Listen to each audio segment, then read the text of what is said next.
Doğu Türkistan'da sözde eğitim adı altındaki ceza kamplarından ölüm haberleri gelmeye devam ediyor.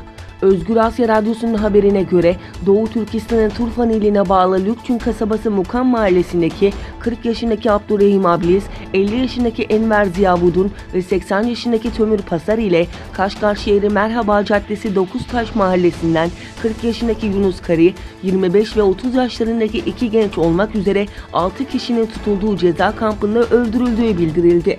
Haberde şehitlerden bazılarının cesetlerinin ailelerine verilmediği belirtilirken yakınlarına gösterilen cesetlerin ise sadece yüz kısmı gösterilerek polis eşliğinde gömüldüğü aktarıldı. Cenaze töreni yapma izni olanların ise törenine yönetimin izin verdiği 10-15 kişi dışında kimsenin gelmediği bildirildi. Doğu Türkistan'da Komünist Parti'nin sözde Kardeş Aile projesi kapsamında her Türk'ün evine yerleştirilen Çinlilerin sapık zihniyetleri ortaya çıkmaya devam ediyor. Gelen son bilgilere göre hükümet tarafından Çinlilerin Uygur Türkleriyle aynı evde yaşamasının Milletler İttifakı'nı güçlendirdiği öne sürülürken ev sakinlerinin erkek olanlarının toplama kamplarında tutsak edilmesinden evde kalan kadın, çocuk ve yaşlıların Çinlilerle aynı havayı solumak ve onların yapabileceği her türlü davranışı ses çıkarmadan kabul etmek zorunda kaldığı bildirildi. Rusya, Çin, ABD ve Pakistan, Afganistan müzakerelerinde Afganlar arası diyaloğun sağlanması yönündeki ortak çabalarının devam ettirilmesi konusunda mutabık kaldı. Rusya Dışişleri Bakanlığı'ndan yapılan açıklamada, Rusya, Çin, ABD ve Pakistan'ın katılımıyla 25 Ekim'de yapılan Afganistan müzakerelerinde ortak bildirinin kabul edildiği ve bir sonraki müzakerelerinde Çin'in başkenti Pekin'de yapılacağı kaydedildi.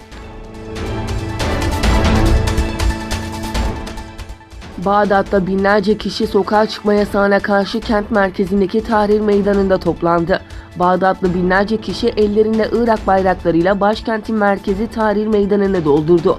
Göstericiler sokağa çıkma yasağına tepki göstererek "Bizi evde tutamazsınız" şeklinde slogan attı. Göstericiler ayrıca hükümet karşıtı protestolar sırasında ölen yaklaşık 200 kişinin anısına yüzlerce mum yaktı. Tahrir Meydanı'nın çevresinde konuşlanan güvenlik güçleri protestocuları dağıtmak için göz yaşartıcı gaz ve ses bombasıyla müdahalesini sürdürüyor. Avrupa Birliği, Rusya ve Ukrayna arasında yapılan doğalgaz sözleşmesi müzakerelerinde uzlaşı sağlanamadı.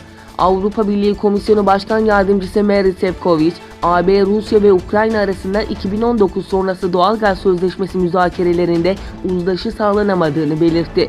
Šefčovič, yapılacak yeni doğalgaz sözleşmesinin AB mevzuatına uygun olması gerektiğine işaret ederek, miktar, süre ve vergiler gibi önemli konularda Rusya ile henüz anlaşma sağlanamadığını dile getirdi.